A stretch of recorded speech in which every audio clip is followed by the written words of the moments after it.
getting into the second game of effOrt versus Sharp. This is a best of 3 apparently, but I think they played up to 4 games, so I don't think it really matters. The second game is also going to be played on Circuit Breaker, so we've had a lot of Circuit Breaker today. Lots of fun stuff to see. If you guys missed the first game, go back and watch it. Oh my gosh, it was insane.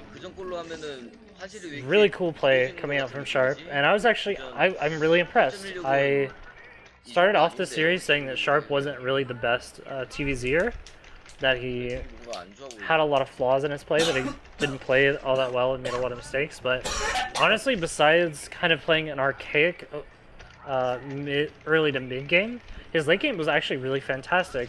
Lots of drops in multiple places, and he always had the proper units in the right places to deal with it. And it was just that kind of multitasking pressure that he was able to get done with the Vultures was really, really impressive. I loved it. So we'll have to see what adjustment effOrt makes in this game. Unlike Jaedong, effOrt is a lot more open to change, open to trying out different styles. So we could definitely see him go into lurkers. He might try a lurker contain. He could definitely go for a lurker all-in. That's something that we've seen effOrt do at least once. So I think there's a lot of really cool stuff that effOrt could do in this game. And considering his propensity for going out and trying new things, we could definitely see something fun, something wonky come out. So both players opening up as standard. A standard can be 12 hatch, and it's going to be followed by a probably 13 pool. And on the Terran side of things, you have the 11 racks, followed by the CC shortly afterwards with no gas. Pretty cool stuff. They are going to be in cross-map positions, which introduces some interesting play. Normally when we think of cross-map positions, we think of really epic, long drawn-out play, but the thing is, since this matchup is revolves so heavily around the Zerg being able to get a third base, it's actually closer positions, I think, that make for the closer games. Far away positions really shoot Zerg in the foot because they can't really take that cross-map third. They have to take the third that's a little bit closer to the Terran, and that causes a lot of problems. It makes it much easier for the Terran to get to that base a lot more quickly, and really difficult to fully defend as the Zerg player. But we are seeing the triple hatch coming down from effOrt. Normal stuff. He's trying to get on top of this before any kind of refinery block comes out, but luckily Sharp is not going to go for the refinery block. That's really nice, and effOrt is going to be able to get his gas up like he wanted to. So what are we going to be seeing from Sharp? Is he going to be going for the +1 5 racks? It looks like he's actually going to be going for the 2 racks opening. So the 2 racks opening allows you a very strong pre-Mutalisk timing. Basically, you have so many units pumping out early on that you end up having like 4 to 6 extra Marines than you'd normally have in your initial Marine medic poke, and you can poke out right as the Mutalisks start to build. So if Zerg plays a little bit greedier, only sits on 1 or even 2 Sunkens, you can actually just outright win the game. It's a really cool build, and I like to see it from time to time. I'm not sure it's that great against Standard. I think +1 5 racks might still be the strongest thing you can do against Standard. But there are certain situations where the 2 racks is a very, very strong opening. Does quite a bit of damage. So we'll see how much Sharp is able to get done this game, or if he's just going to play a little bit more towards the late game. So I hear quite a few Lings coming out. I wonder if effOrt was just getting out a couple Lings just in case he needed some defense versus a Marine poke. Either way, we're going to be seeing that second gas come up and Aspire shortly afterwards. The scout is denied by Sharp. Sharp is not allowed to actually see inside the Zerg base, and that's going to be a little bit annoying because he doesn't know if this is going to be a Lurker or Mutalisk tech. He sees the lair at least, so he knows that there is going to be lair tech coming, which is no surprise at all. And we are going to be seeing the Spire tech come out from effOrt. He's going to stick to the tried and true Mutalisk. Feels pretty comfortable on that. Honestly, after watching last game, I feel pretty comfortable in his Mutalisk control as well. Did a really good job of doing harassment and taking good trades overall, while not overcommitting to aggression. Because if he had overcommitted to aggression, he would have found himself in a position without a Mutalisk and taking tons of damage. But this is exactly what I'm talking about. This is the pre-Mutalisk timing that's coming out very, very early on, and effOrt doesn't even have a single sunken up right now.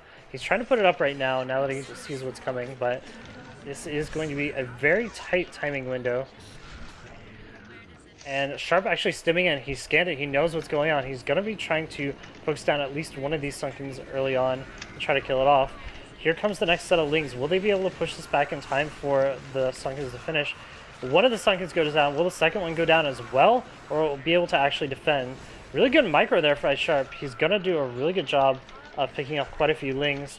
And even though that Sunken is quite low, effOrt is going to be able to actually deal with this. So this was nicely done by Sharp. He got the right amount of pressure on his opponent and did more damage than effOrt was prepared to deal with at that moment in time. But now that effOrt has stabilized, he's going to be going into the Mutalisk, trying to clean this up with just pure Lings. He's doing a pretty good job with that surround, so that's really nice. Unfortunately, medics make Marines gods in this game, so it becomes a pain in the ass to actually kill them. We're up to 4 barracks for Sharp. We'll see if he goes all the way to 5 to go into that really, really heavy pressure, or if he just goes for a bit of a faster tech with the factory instead.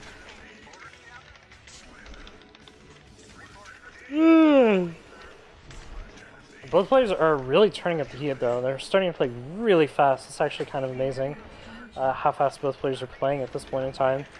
Just very focused on making sure that they have the right units out in the next couple of minutes. effOrt now getting his Beetles out. He's going to be going for that harassment. If he wants to go very aggressive, he's going to have to make more Sunkens. That one almost dead Sunken is really not going to do it. Sharp doing a really good job getting his missile turrets up in time. They're all going to be there right as the Mutalisk arrive, so no problem defending that. And behind this, effOrt is actually taking his third base before even getting Hydralisk out. So very nicely played overall by effOrt, just gauging where his advantages are and not being too aggressive with this initial Mutalisk poke. I really like this.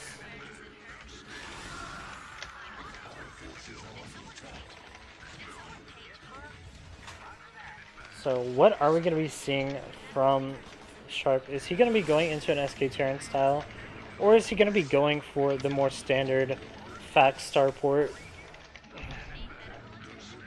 He seems to favor Vultures a lot over going for tank timing, so I wonder if he'll just go for sort of a hybrid bio-Vulture push that will basically allow him to get a lot of mines put up over by the third base, give him a lot of units to actually deal with his opponent, and effOrt being a little bit complacent there, accidentally loses a few Lings for free. That wasn't the greatest trade for those Mutalisks, but they do at least pick off one Marine. But of course, you know, 50 minerals for 100, not the best trade.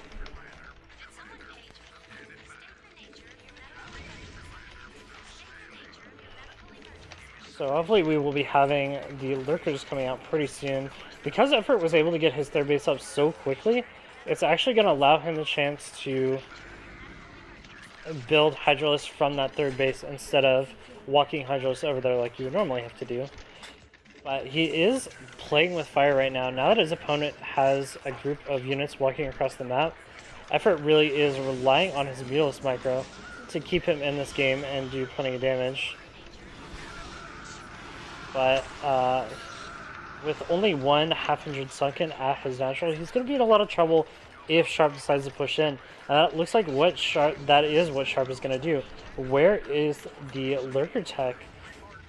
The Lurker Tech, he could have at least blocked up one of those ramps, but now the army is across, they're going to be sitting right in front of this natural. I believe this amount of Mutalisks and Lings can actually clean this up, but it's going to be rough either way. So here comes the big engagement. Can effOrt actually shave off enough units to clean it up entirely with Mutas? I don't know. This is too much pressure. I don't know if effOrt actually has enough to deal with this. He's continuing to pump units, continuing to micro really well with these Mutalisks, but there's just too much bio, and with this many Marines left over, this hive is going to be under fire now, do quite a bit of damage to effOrt's economy. Only 5 more Mutalisks left and more units rolling in. effOrt knows this is the end. There's the GG. Well played by Sharp. Sharp is actually really impressing me.